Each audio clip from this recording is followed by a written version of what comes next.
Alright guys, so in this equation, I have 2 to the power of m minus 2 to the power of n is equal to 8064. So I want to find the value of m and n. So, because 2 to the power of m minus 2 to the power of n, because this is positive, we know that 2 to the power of m is greater than 2 to the power of n, meaning that m is greater than n, because both of these are the same bases. So I'm going to let m equal to n plus k, and k is an integer. So if m equals n plus k, then I have 2 to the power of n plus k minus 2 to the power of n is equal to 8064. Now if I have something in the form a to the power of m plus n, this is equal to a to the power of m times a to the power of n. So 2 to the power of n plus k, that's going to equal 2 to the power of n times 2 to the power of k minus 2 to the power of n is equal to 8064.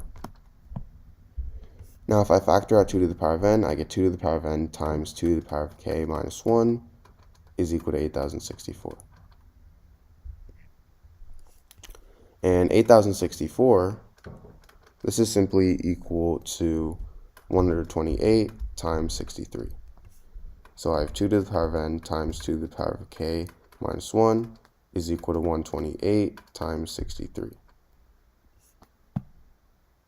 Now notice I have 2 to the power of n, that's going to be an even number, and 2 to the power of k minus 1, that's going to be an odd number, because 2 to the power of k is going to be even, and an even number minus 1 is going to be odd. And 128, this is even, and 63, this is odd. So now, meaning I can simply set the evens equal to each other, and I can set the odds equal to each other. So 2 to the power of n, this is equal to 128. So let's first go ahead and solve this. If 2 to the power of n is equal to 128, well 128, that's the same thing as 2 to the power of 7. So I have 2 to the power of n equal to the power of 7, and this means that n is equal to 7. Now, we have 2 to the power of k minus 1 equals 63. So if 2 to the power of k minus 1, if 2 to the power of k minus 1 is equal to 63, then all I have to do is simply add 1 on both sides. These two cancel out, and I'm left with 2 to the power of k is equal to 64. Now 64, that's the same thing as 2 to the power of 6. So if 2 to the power of k is equal to 2 to the power of 6, meaning k is equal to 6.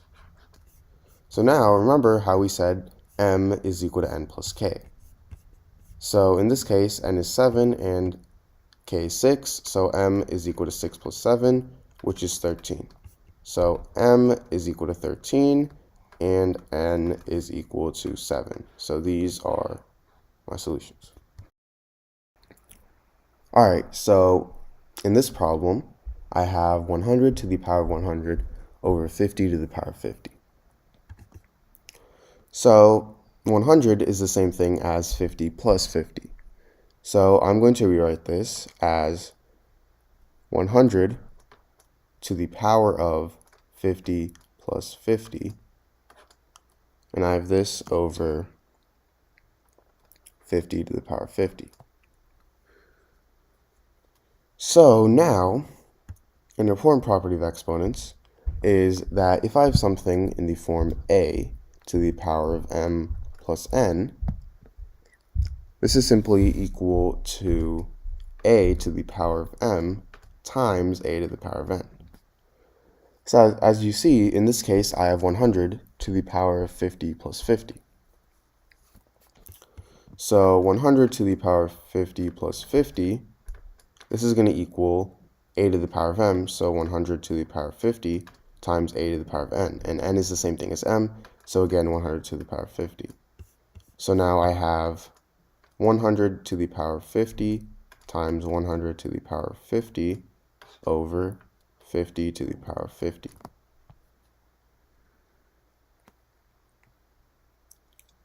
Now, if I have something in the form a to the power of m over a to the power of, over b to the power of m, this is equal to a over b to the power of m.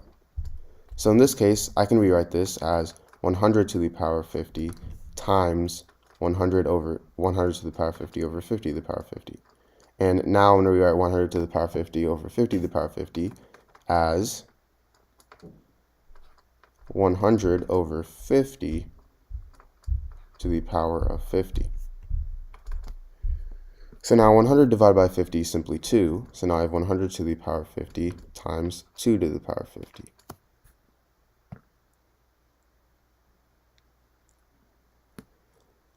Now, if I have something in the form a to the power of m times b to the power of m, this is simply equal to a times b to the power of n. So in this case, I have 100 to the power of 50 times 2 to the power of 50. We can think of a as 100, b as 2, and m as 50. So this is going to equal 100 times 2 to the power of 50. Well, 100 times 2 is simply 200, so I'm left with 200 to the power of 50. So this is my answer. Alright guys, so I'm going to be solving 3 to the power of x plus 1 is equal to 12. So right here, I want to find the value of x. So for my solution, I'm going to first start with 3 to the power of x plus 1 is equal to 12. Now, if I have something in the form a to the power of m plus n, this is equal to a to the power of m times a to the power of n. So in this case, 3 to the power of x plus 1, we can rewrite as 3 to the power of x times 3 to the power of 1. And this is equal to 12. Now 12, we can also rewrite as 3 times 4. So now I have 3 to the power of x times 3 to the power of 1 is equal to 3 times 4. Now 3 to the power of 1, that's the same thing as 3, so I have 3 to the power of x times 3 is equal to 3 times 4. So now all I have to do is divide both sides by 3. These two cancel out. Now I'm simply left with 3 to the power of x is equal to 4.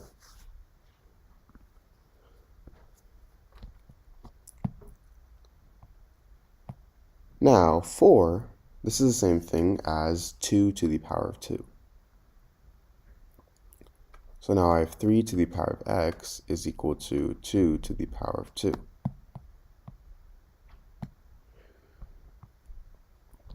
So now I'm going to take the log on both sides. So now I have log 3 to the power of x is equal to log 2 to the power of 2. Now if I have something in the form log a to the power of b, I can simply move this exponent b to the front. So this can equal b times log a.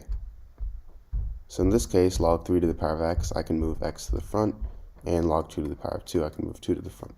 So now I have x times log 3 is equal to 2 times log 2. Now to solve this, I'm going to divide both sides by log 3. And these two cancel out. Now I'm left with x is equal to 2 times log 2 over log 3.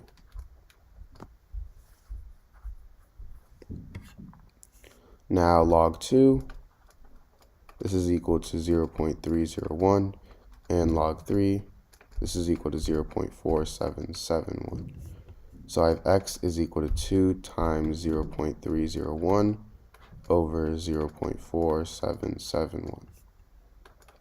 Now 2 times 0.301, that's equal to 0.602 over 0.4771, which is equal to 1.26. So this is my answer. Hey guys, welcome back to Click Academics. In today's video, I'm going to be teaching you guys how to solve this exponential equation. So we have 32 to the power of x equals 128, and we want to find the value of x. So our main objective for this equation is to change it into the form a to the power of x equals a to the power of y. So as you can see, the bases here are the same, and because the bases here are the same, that means that the exponents here are the same as well, because that must be true in order for the equation to be true. So what we need to do is we need to change 32 and 128, our bases, so that they're the same. Well, a common base for these two would be 2, right? Because 32 is 2 to the power of 5, and 128 is 2 to the power of 7. And 2 to the power of 5 would be to the power of x, because we're replacing 2 to the power of pi with 32. And this is equal to 2 to the power of 7. Now, when we have something like this, we want to multiply this. If we have this, we multiply the exponent, because 2 to the power of 5 to the power of x, so that's the same thing as 2 to the power of 5 times x. And 5 times x is 2 to the power of 5x, and this equals 2 to the power of 7 still. And now, as you can see, our bases are the same, so that means our exponents are the same as well. So this means that 5x equals 7. Now, if we divide by 5 on both sides, these two cancel out, and we get x equals 7 over 5. And this is our answer.